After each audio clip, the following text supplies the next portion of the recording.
Kardeş bazen mesela gidip çayxanalarda otururuq. Zikirdən daha çox dünyavi söhbətlər, Allah'la və s. Baxın ben nəsət edirəm. Bu günümüzün ən böyük problemlərindən biridir. Yəni əslində çayxanalar o qədər də yaxşı yerlər deyil. Ona görə daima çayxanadan şər əhli çıxır. Şər əhli meyxanalar, çayxanalar bu yerlərdə olur. Amma iman əhli məscidlərdə olur. İbadət yerlərində, elm məclislərində olur. Elə bir insan yoxdur ki, çayxanaya getsin, orada vaxtını keçirsin və şəhərlərə düşməsin. Təsəvvür elə ki, çayxanaya gedirsən, pulun gedir, çaya pul verirsən, vaxtın gedir.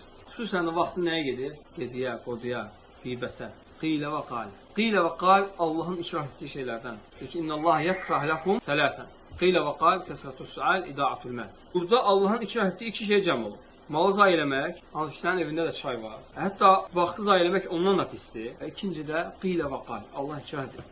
O belə dedi, bu falan kəs belə dedi, o birisi kəs belə dedi. Hamısı qeybət. Qilə və qal.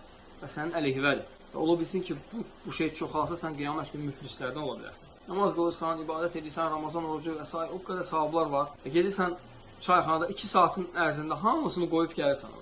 Pulunu da qoyursan, vaxtını da qoyursan, bərəkətini də qoyursan. Ona görə yəni çayxanalardan belə uzaq olmaq lazım. Xeyr əhli elm məclislərində olur. Elm məclislərinə gəlir. Elm məclisləri mələklərin əhatəyə aldığı yerdir. Elə bir qoyum yoxdur ki, Allahın evlərindən bir evdə. Yəni hər hansısa bir evdə yığışıb Allah'a zikr edirlərsə, Allahın kitabını oxuyarlarsa, onlara sükunət nazil olar. Mələklər onları əhatəyə alar. Rəhmət onları bürüyər, Allah onları öz qatında zikr edər. Sonra baxın, kimin əməli gecikərsə, nəsəbi ona fayda verməz. Yəni, bu filan kəslərdəndir, feşman kəslərdəndir, bu ona fayda verməz. Əməl eləmək lazımdır. Heç Peyğəmbər sallallahu əleyhi və səlləm öz qızına deyir ki, əməl elə. Peyğəmbər qızı olmağına axayın olma. Qiyamət günü öz əməllərinə görə cavab verəsin. Allah salamat eləsin.